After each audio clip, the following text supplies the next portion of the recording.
Assalamualaikum warahmatullahi wabarakatuh. Terima kasih sudah klik video ini. Nah teman-teman, hari ini saya bakal bercerita tentang kisah perjalanan Rasulullah SAW ke Taif. Selama 9 tahun sejak masa kerasulan, Rasulullah SAW telah berusaha menyampaikan ajaran Islam dan mengusahakan hidayah serta perbaikan untuk kaumnya di kota Mekah. Namun kebanyakan orang-orang di kota Mekah selalu menyakiti, mengolok-ngolok dan mencaci Rasulullah dan para sahabat. Hanya orang-orang yang telah masuk Islam dan orang-orang baik saja yang mau membela Rasulullah SAW. Paman baginda Nabi, siapa, ada yang tahu? Abu Thalib. Nah, paman baginda Nabi SAW yaitu Abu Thalib. Abu Thalib selalu membantu baginda Rasulullah dalam segala bentuk, membelanya saat dicaci. Namun, pada tahun ke-10 kenabian, Abu Thalib meninggal dunia. Nah, di situ tuh orang-orang kafir berkesempatan untuk mencaci, untuk menyakiti baginda Rasulullah SAW. Karena apa? Karena kan yang selama ini ngebelain baginda, yang selama ini ngebantu baginda, itu kan Abu Thalib, pamannya. Nah, setelah pamannya meninggal, siapa lagi kalau bukan sahabat-sahabatnya? Tapi kan orang-orang kafir mikirnya Abu Thalib itu kan belum masuk Islam kan, jadinya selalu gimana ya, karena mungkin belum masuk Islam, jadinya mereka tuh ngerasa kaumnya mereka gitu loh, tapi yang membela Rasulullah gitu. Nah sekarang Abu Thalib sudah meninggal, ya nggak ada lagi gitu kan, jadinya nggak ada lagi yang ditakuti mereka gitu, orang-orang kafir. Baginda Rasulullah SAW pun pergi ke Taif.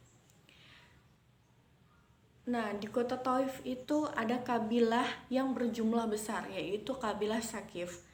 Nah, baginda Rasulullah SAW pergi ke sana dengan harapan, dengan tujuan untuk supaya kabilah tersebut masuk Islam, menerima ajaran Islam.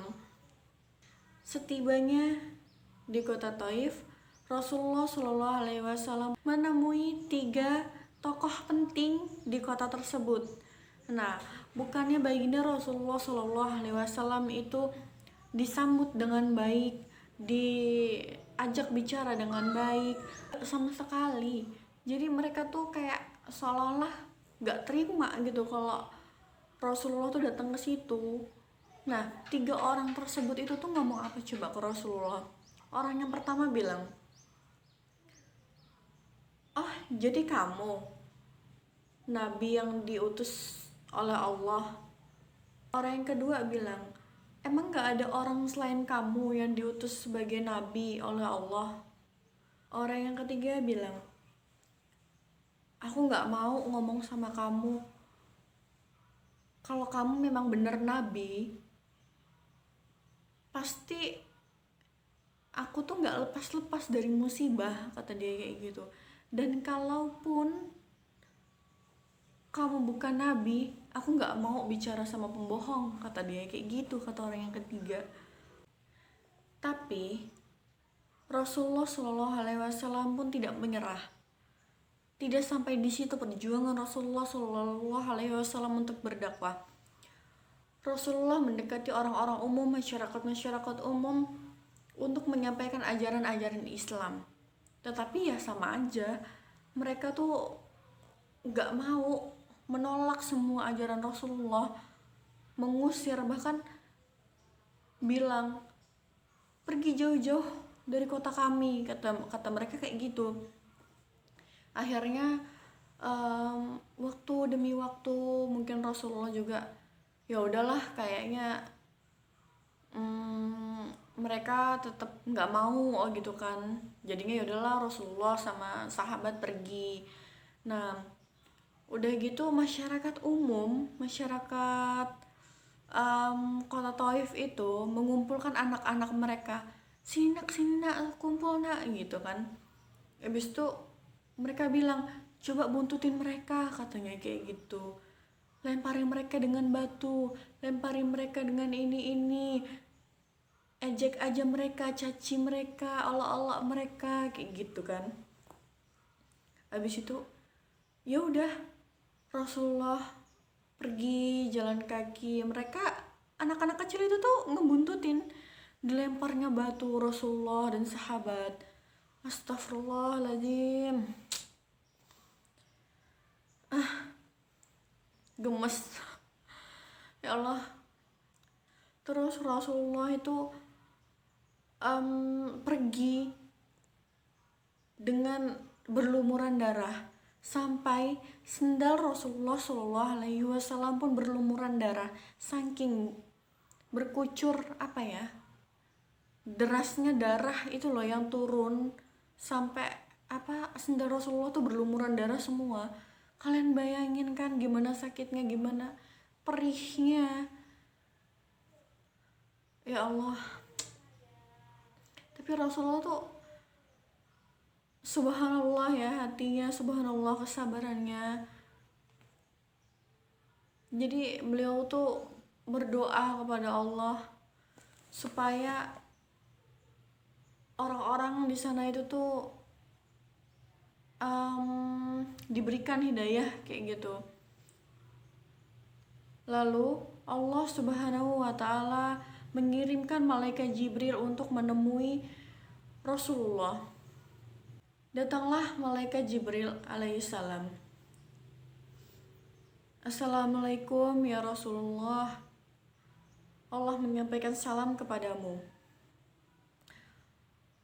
Allah telah mendengarkan semua doamu.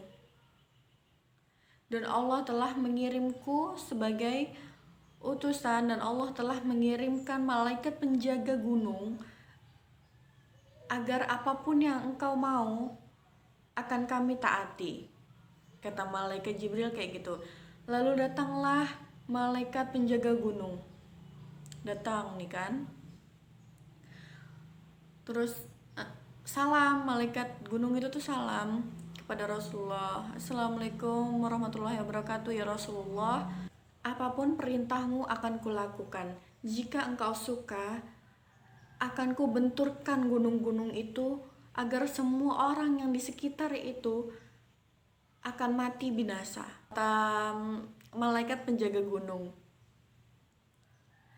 Tapi ya sekali lagi, dengan ketulusan, dengan hati yang benar-benar Masya Allah, Rasulullah tuh cuman bilang enggak perlu, kata Rasulullah kayak gitu.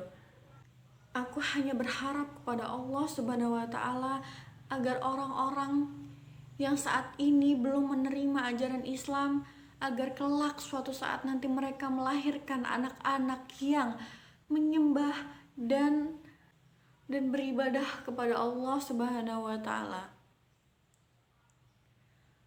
Nah, kalian bayangin kan, Rasulullah udah diolok-olok, dicaci, dilempar batu sampai berdarah-darah, diusir. Tapi apa balasan Rasulullah? Berdoa yang baik-baik. Rasulullah apa? Nggak balik olok-olok, nggak balik ngelemparin, nggak balik ngecaci-caci mereka, enggak. Rasulullah cuma ngedoain agar mereka diberi hidayah. Kalau kita apa? Kita seujung kukunya Rasulullah aja belum ada, bayangkan.